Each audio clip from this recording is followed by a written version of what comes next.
What's going on, guys? Welcome back to another video. I'm here with my cousin Josh. You may recognize the car from a previous video we did, which was the Remark axle back. Well, now we're going to be doing the Cobb Intake and Accessport, so let's jump right into it.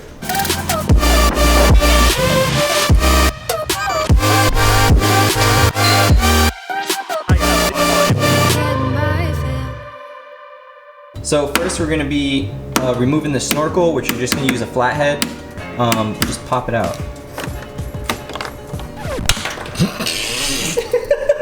I saw it though, I saw it. So you want to twist it till you can get under it, and then you just kind of put the flathead under there and twist it up. Alright, next we're removing the snorkel. So next we'll be removing the MAF sensor, mass airflow. So it's just 2 Phillips. Next we'll be disconnecting the harness from the mass airflow sensor. Yeah, you want to push down and then pull. Push down there and then pull. There you go. And then this comes out? Move that out. Yep. We're going to put that in the new intake. So while we have the MAF sensor off, we're just putting it on the Cobb intake. That way it doesn't get damaged sitting around. Now they give you the required screws to put in there with the Allen key.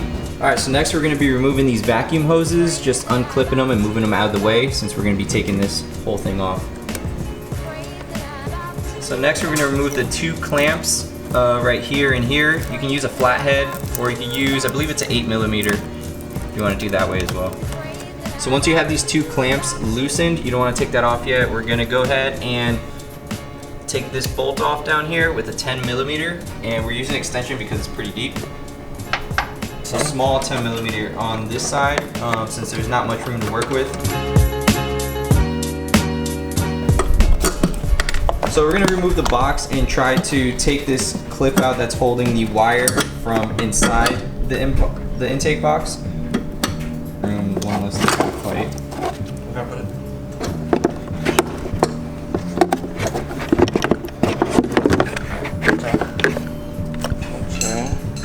Alright, so we took that half out. Now we got to take this wire off here. You want to make sure not to damage this wire. So as you can see, the other side of this clip is on the inside there. You just want to push that out so this whole clip comes out. Just like that.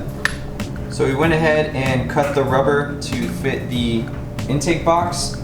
So we're going to take the nut off the power steering here. We're not going to remove the power steering or anything. We're just going to put the box over it and then put the nut back on. A nut or a bolt? I guess it's a bolt.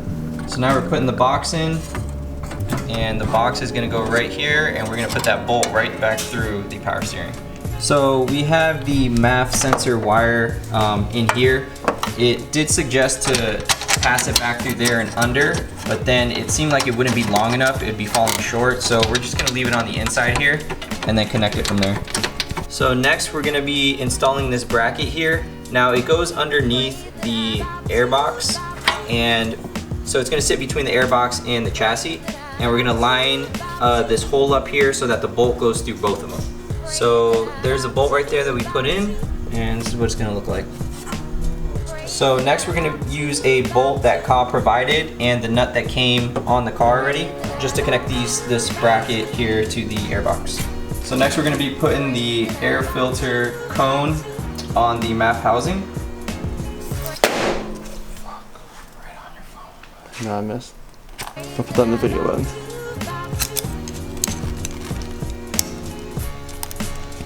So now we went ahead and installed the rubber right here, this little lining. We cut it to size, and you kind of had to split it open to make it fit in here.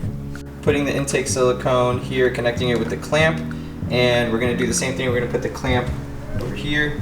Now that the silicone is on, we're going to just tighten the clamp.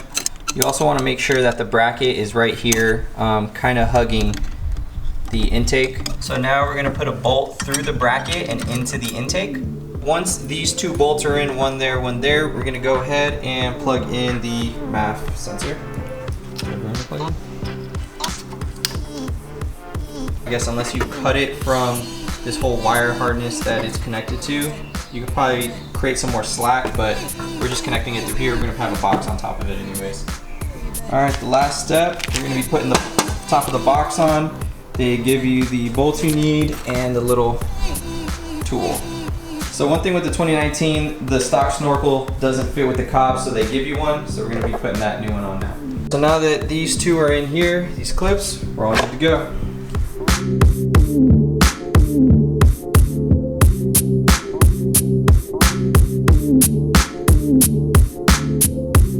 So it looks like the Accessport comes with a little mount 3M that you can kind of put on your dashboard. We're not going to be using that for now. So we're going to go ahead, plug it into the OBD2 port. All right, so you're going to plug the OBD2 right there. All right, so now we're going to go ahead, plug it in, hit OK. All right, now install the Accessport to your vehicle. So that's what we're going to go ahead and do. Yeah, verify the ignition switch is in the on position. So we're going to go ahead. We're not turning on the car, just on the on position. Right. Please confirm that your vehicle 2019. Yep. All right, so now we have a stage 1 plus since we have the Cobb intake. Stage 1 would be without the Cobb intake. So we're gonna also go 93 octane. So look for stage 1 plus. So keep going down. Now it says boost select. If you go down, you see high wastegate and then low wastegate. We're gonna start with the normal one, normal wastegate, which is just boost select. So it's just saying that a car battery charger is recommended in case the battery dies while you're doing this, because it could, I guess, screw up your tune. But you have a good battery, right? Doesn't die on you? No. All right, hit OK. Accessport saves the factory ECU, so it's going to go ahead and save your factory ECU as backup in case you ever want to go back stock. It's going to do a little dance on your screen. All right, so now the Accessport is going to go ahead and flash the new tune. Please turn and leave the ignition in the off position. So turn the car off. Leave the keys in there? Leave it in there. Please leave the ignition off while the vehicle reinitializes to complete the reflash. Please turn the ignition key to the on position.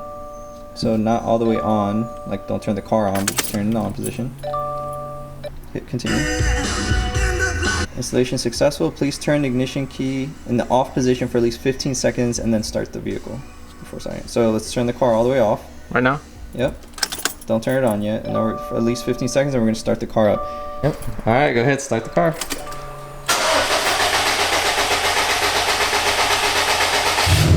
There it is. You were a little scared, right? A little scared. Just a little bit, just a little bit.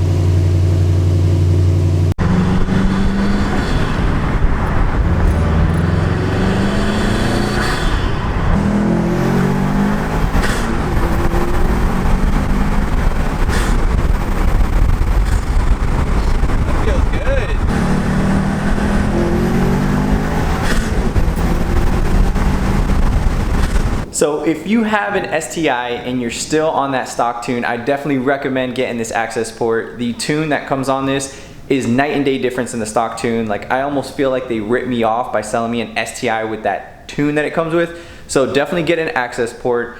And the intake as well if you can. I mean, the sound is amazing. The intake really makes it sound as far as performance.